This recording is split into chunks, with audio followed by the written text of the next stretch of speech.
Então, irmãos, segundo essa perspectiva que Deus nos apresentou agora, né, segundo essa visão panorâmica, né, porque nós tínhamos uma visão fragmentada, agora nós apresentamos um plano, né, uma visão mais ampla. Segundo essa visão, agora nós vamos detalhar para vocês o dia 4. Nesse quarto dia, nós vemos Lua, Sol e a estrela. Então, se no quarto dia, de maneira literal, tinha Sol, Lua e as estrelas, e nós, segundo a perspectiva que Deus nos apresentou, sabemos que esse quarto dia estava se referindo ao quarto milênio, lá no quarto milênio nós temos que ver o Sol, a Lua e as estrelas. Então, lá no quarto milênio, nós vemos que foi um momento de transição entre as duas alianças, porque no quarto milênio, né, Cristo ele veio. Então, Cristo ele veio no tempo da lei, irmãos. A lei do Senhor, ela é regida pela lua. Nós vemos, Paulo ele sempre associa a lei do Senhor com a lua. Entende? Então, nós vemos a lua ali, e Cristo ele vindo, Cristo ele é chamado de o sol da justiça, né? Em Sofonias, se não me falha a memória. Em Malaquias. A lua, só para você continuar, para os irmãos entenderem, aqueles que não captaram, né? Tem pessoas novas que não entraram. A lua, porque ela dá o início da contagem dos meses, e aí se contavam as festas, no modelo da antiga aliança. Sacrifício... tardes e manhãs. Tardes e manhãs, sacrifício com sangue de animais, feito por um sumo sacerdote terrestre, num tabernáculo terrestre. E a lua fazia a contagem dos tempos no modelo da antiga aliança. É isso, né, que está dentro desse pensamento, né? Isso, a lua, né, trazendo aqui uma representação da lei. Entendi? Cristo ele vindo era o sol. Entende? Realidade, né? Numa realidade, né? E depois que o sol se põe, irmãos, né, nós vemos que as estrelas elas nascem. Então Cristo ele morre, e quando ele ressuscita, nós vemos que a igreja ela ressuscita juntamente com Cristo. Quando Deus ele faz as promessas a Abraão, ele diz a Abraão que a sua descendência seria como o pó da terra e as estrelas do céu. O pó da terra, Deus estava se referindo à linhagem sanguínea de Abraão. Mas as estrelas do céu, Deus estava se referindo aos filhos de Abraão segundo a fé, que somos nós, que é a igreja do Senhor. Entende? Então, como no quarto dia, de maneira literal, nós vimos Lua, o Sol e as estrelas, agora de uma realidade maior, nós vemos a lei do Senhor, né, na Cristo e a igreja ali. Esse momento de transição que houve. E para nós fixarmos isso no pensamento dos irmãos, nós podemos olhar lá para Apocalipse 12. Apocalipse 12 nós vemos uma mulher. Aquela mulher ali nós temos o entendimento que é a igreja. Aquela mulher ela está revestida do sol, ou seja, revestida da glória do Senhor, com uma coroa de 12 estrelas, né? Se referindo às 12 tribos de Israel. E a lua, irmãos, um detalhe importante, a lua ela está debaixo daquela mulher. Então o que isso nos mostra? A igreja revestida da glória de Deus, andando segundo a lei do Senhor. Entende? Por isso que a lua estava debaixo dos pés daquela mulher, mostrando que ela andava segundo a lei do Senhor. Entende, irmãos? Então, agora, irmãos, nós vamos tentar trazer para vocês a maneira... trazendo o dia de hoje, trazendo a natureza para os irmãos, para apresentar esse plano espiritual para os irmãos. Trazendo agora, olhando para a natureza, nós podemos ver isso. Hoje, irmãos, a lua é quem dita se o mar ele avança na terra ou se ele recua. Isso nós vemos hoje, né? Isso de maneira científica, isso é comprovado. Entende? Então nós sabemos que a lua ela é uma representação da lei do Senhor. E o mar na Bíblia sempre aponta para as nações. Então o que Deus ele está mostrando aqui? A lei do Senhor, ela dita se as nações elas avançam ou se elas recuam. Se hoje, né, de maneira literal, nós destruíssemos a lua, o mar, irmãos, ele engoliria a terra, ele destruiria a terra. Então, quando nós trazemos isso para uma realidade maior, nós vemos que se a lei do Senhor ela for retirada da terra, as nações elas destruiriam a terra. Então, isso que aconteceria de maneira literal nos mostra realidades superiores. Então, irmãos, aqui tem um acréscimo sobre o que ele está falando, se vocês estão entendendo o pensamento, em Jeremias capítulo 5. Deus está repreendendo o povo por não estarem obedecendo à sua lei, ainda que na antiga aliança. Diz assim, Jeremias 5, a partir do verso 21. Ouvi agora isto, ó povo insensato e sem entendimento, que tendes olhos e não vedes, tende ouvidos e não ouvis. essa expressão que aparece em Ezequiel, que aparece em Isaías, no Novo Testamento. Verso 21 diz o seguinte: ouvi agora isto, ó povo insensato e sem entendimento, que tendes olhos e não vedes, tende ouvidos e não ouvis. Não temeis a mim, diz o Senhor, não tremereis diante de mim, que pus a areia para limite do mar, limite perpétuo, que ele não traspassará, ainda que se levante as suas ondas, não prevalecerão, ainda que bramem, não traspassarão. Literalmente, Deus está falando que colocou a areia do mar como limite para as águas. As muitas águas, elas não podem ultrapassar, porque a areia do mar traz limite. A areia do mar é o povo de Israel, pó da terra, não é? Perfeito. Que traria limite para as nações, ou seja, ensinaria a lei de Deus, explicaria as coisas. Essa era a missão do Israel segundo a carne. Mas se eles, como diz, né, a lei é regida pela lua, que a lua determina movimentações do mar. Se eles não obedecem à lei de Deus, aí Deus permite que as nações invadam a areia do mar. Não é? Tipo como se fosse maremoto, essas coisas. Sim, perfeito. Por isso que vem as nações como um rio e invade a terra de Israel. É o que Deus está falando aqui. Um pensamento que acaba se alinhando com o que ele falou. E tem um... Eu acho que o irmão quer falar também. Perfeito, irmãos. E eu também quero dar um complemento nisso que o irmão Anderson colocou muito bem, né? Falando a respeito da lei. Porque o que acontece, irmãos? A lei, ela serve justamente para isso, para nos dar limites. Uma pessoa, quando ela está vivendo sem lei, ela não tem limites, né? E você vê que acaba se perdendo, acaba morrendo em ofensas e pecados. E o apóstolo Paulo ele vai falar assim, Romanos 7, verso 9. E eu, em algum tempo, vivia sem lei, mas vindo o mandamento, reviveu o pecado, e eu morri. Ou seja, irmãos, quando vem o mandamento de Deus, aí quando ele leu os mandamentos do Senhor, ele viu que ele estava em pecado, e ele viu que ele estava morto em ofensas e pecados, né? E diz assim, e o mandamento que era para a vida, achei eu que era para a morte. Né? Então você veja que o mandamento de Deus é algo santo, a palavra vai dizer aqui, ó, a lei é santa, o mandamento santo, justo e bom. Porque ele te gera, sem lei, o pecado está morto na consciência, porque ele existe. Mas aí quando vem a lei de Deus, te mostra o que é pecado, aí o pecado revive. E quando você entende que é pecado e que o pecado habita em você, que através do pecado entra a morte, uma consciência de morte é gerada em você. Então isso mostra que a lei é boa, né? Santa, justa, porque ela te conduziria até alguém que poderia te justificar, te livrar da morte. Né? Perfeito, ela serviria de aio condutor. De né? aio condutor para Cristo. E o tremendo, irmãos, que assim como a lua, né, ela dita se o mar ele avança ou não sobre a terra, né, e se tirando a lua, o mar ele destruiria a terra, nós olhamos para nós hoje. Se nós retirarmos a lei do Senhor da nossa vida e quisermos andar segundo os nossos pensamentos, os nossos desejos, o que nós fazemos com nós mesmos? Nós destruímos o nosso corpo, irmãos. Isso é fato, isso acontece diariamente, nós vemos aí por aí, entende, irmãos? Então, irmãos, agora eu quero trazer para vocês pegando de novamente a respeito da natureza, falando ali do dia 4. Irmãos, Cristo, ele sendo o sol da justiça, ele se pôs. A partir do momento que o sol se pôs, as estrelas elas começaram a brilhar no céu. Então nós vamos olhar de maneira literal. O sol está brilhando no horizonte dele, de repente ele se põe. As estrelas começam a brilhar, a lua ela invade a noite, e de acordo com que a escuridão ela invade a noite, e de acordo com que as horas vão avançando, as trevas vão aumentando. Compreende?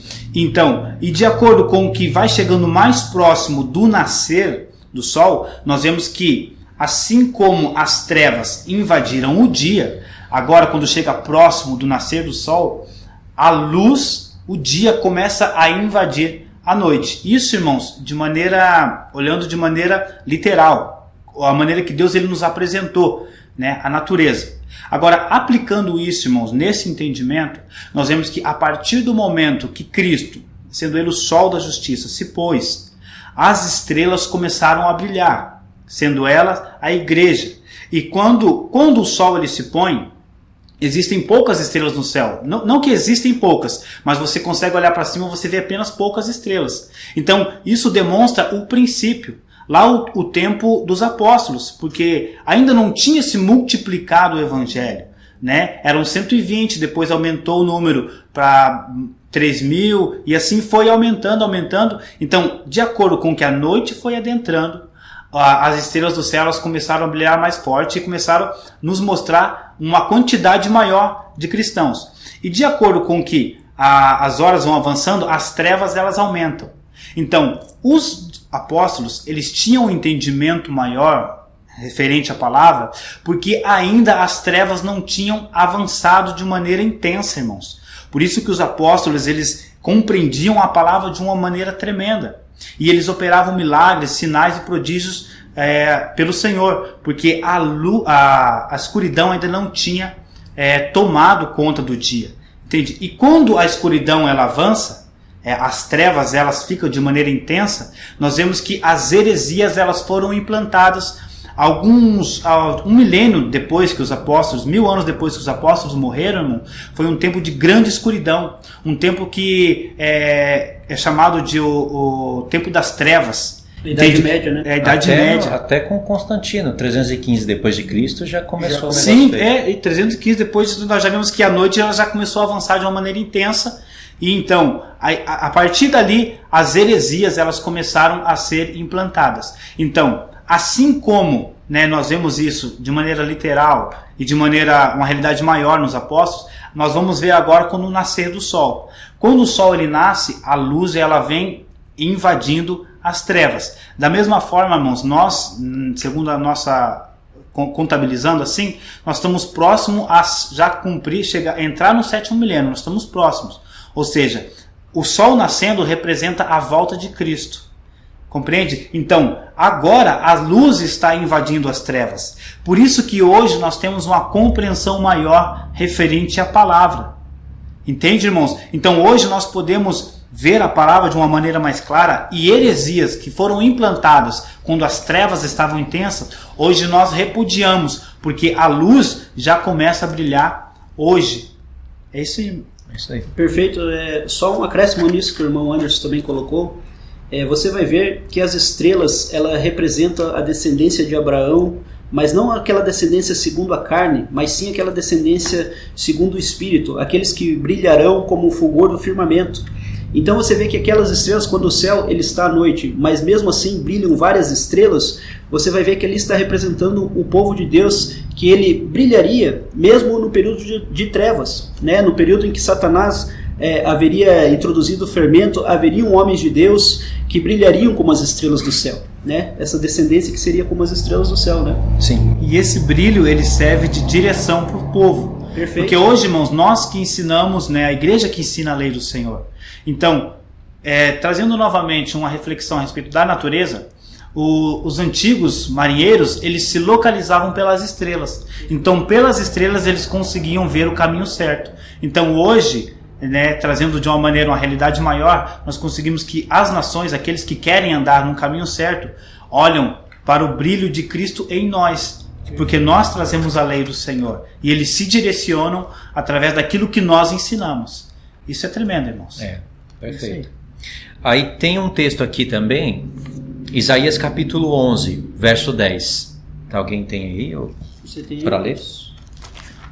Posso pôr aqui? Você tem? Ou... Sim, tem, que está aqui. Pode ler.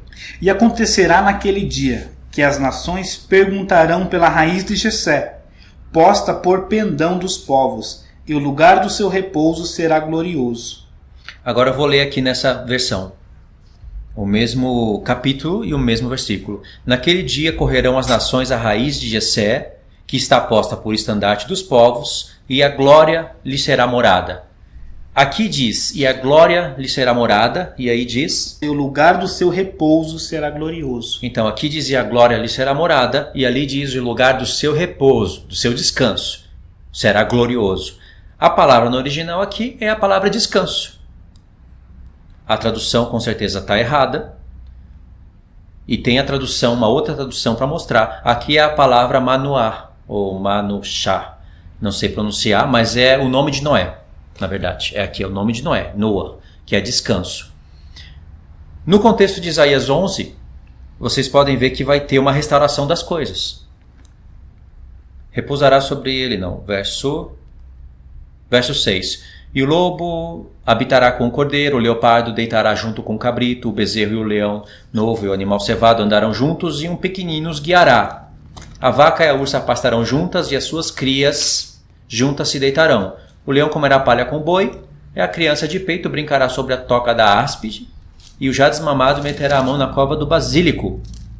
Pode ver que animais estão em harmonias com os animais, com os homens, assim como era antes do pecado. Aqui é uma restauração de todas as coisas. É o que Pedro fala em Atos capítulo 3, a partir do verso 19. Ele diz que os céus estão contendo Cristo até o tempo da restauração de todas as coisas. Uma delas é essa, a restauração da harmonia, quando os homens estarão obedecendo à lei de Deus. Aí toda a harmonia volta. Lembra no princípio? Viu Deus que era bom. Criou, viu Deus que era bom. Os animais estavam em harmonia, uns com os outros e com os homens também. Aqui é o tempo de restauração. E diz que quando esse tempo chegar, o lugar do seu repouso será glorioso. Apontou para o sétimo dia. É só no sétimo dia que cabe essa revelação. Entendeu? Uma outra base que se mostra um reino milenar literal e de 1000 anos em conexão com os milênios, com as festas. No final de Isaías, não está aqui na programação, mas só para fundamentar, para ficar mais forte o que eu estou falando, porque eu sei que tem pessoas que não acreditam no milênio literal, né? E aí fica uma coisa estranha, né? Porque, como novos céus e nova terra que hei de fazer estarão diante de mim, Pedro viu isso daqui. Tanto é que ele viu, falou disso em Atos 3, a restauração de todas as coisas, Sim, perfeito. E escreveu a sua carta em 2 Pedro 3, falando: nós esperamos novos céus e nova terra onde habita a justiça. Justiça é um leão não devorar um cabrito, um cachorro, sei lá, um gato. Sim. E uma criança poder brincar não com um leãozinho de pelúcia, mas com um leão de verdade. Não se fará mal nem dano nenhum. Mal nenhum. Isso é justiça, isso é o que Pedro falou.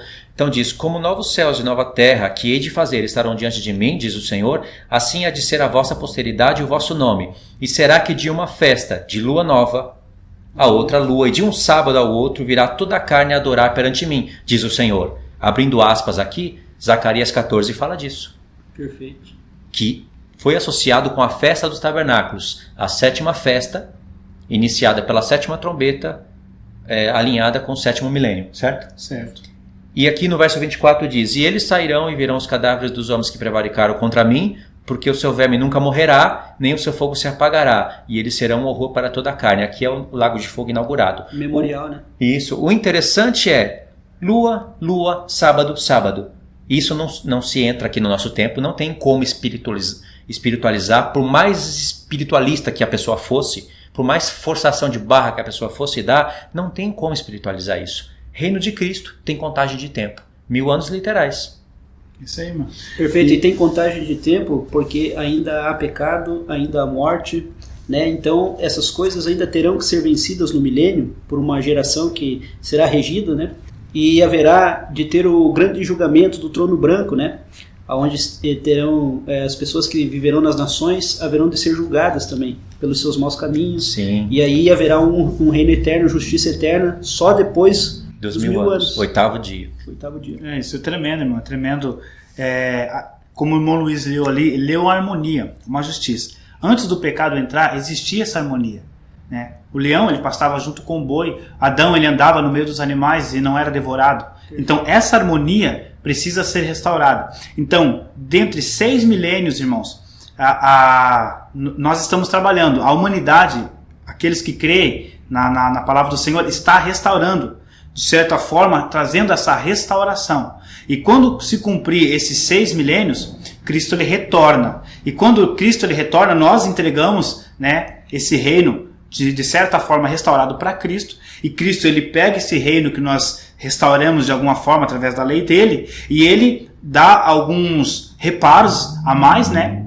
E depois que o 7º milênio, o reino de Cristo ele é completo, e Cristo ele entrega o reino perfeito ao Pai. Então nós entregamos a Cristo e Cristo ele entrega ao Pai. Isso é tremendo, irmãos. Então, irmãos, Deus ele está dando testemunho para a gente, no princípio, de que tudo que ele fez era bom. É bom os animais andarem em harmonia com os animais, é bom os animais terem harmonia com os homens. Isso era bom, Deus estava mostrando que era bom. Sabia que o pecado ia entrar no mundo e alterar todas essas coisas. Mas mesmo assim, ele deixou testemunho, porque ele também era poderoso para reverter todo o mal que o diabo colocaria na terra em bem. E de fato está mostrando, no Isaías 11, que ele reverteu todo o pecado em bênção. Seria mais ou menos assim que Isaías 11 estaria apresentando o reino milenar de Cristo, ainda com contagem de tempos. Eis que transforma maldição em bênção, né? Sim, Na verdade tinha mais coisas para falar, mas para não ficar muito grande, a gente queria finalizar o vídeo aqui. Nós estamos no canal do irmão Anderson, então ele vai finalizar o vídeo, está no canal dele, né? Você quer falar alguma coisa, irmão? As últimas palavras? Só falar para os irmãos que para nós é um privilégio, né, poder estar gravando esse tipo de estudo juntamente com o irmão Luiz, com o irmão Anderson. Eu me sinto muito honrado de estar fazendo parte aí no canal dele, dos estudos. E eu creio que o Senhor Jesus, ele falou, né, aos nossos corações. Nós podemos ver que nós temos na nossa mão hoje, irmãos, a linha do tempo. Então nós não estamos mais enganados com relação ao tempo. Nós não temos mais desculpa para dizer que não sabemos como as coisas irão acontecer, né? Existe tempo de Deus para todas as coisas. Lá em Eclesiastes nós vamos ver. Só que esse tempo está revelado aos santos, para que nós possamos santificar a nossa vida, buscar mais a Deus, ter luta contra o pecado. E eu creio que dessa forma o Senhor Jesus ele está trabalhando no meio da igreja. Amém, irmãos? Deus abençoe a todos. Eu quero agradecer aos irmãos, né, a todos que acompanharam o vídeo até aqui. Muito obrigado a todos. Muito obrigado ao irmão Luiz, que cedeu espaço lá no canal dele. Muito obrigado ao irmão Cleverson. E que o Senhor abençoe essa comunhão e que o Senhor abençoe todos que estão vendo o vídeo. Que isso possa trazer frutos e acréscimo na vida dos irmãos. É isso aí, irmãos. Amém. Fiquem todos na paz, irmãos. Deus abençoe. Deus abençoe, meus irmãos.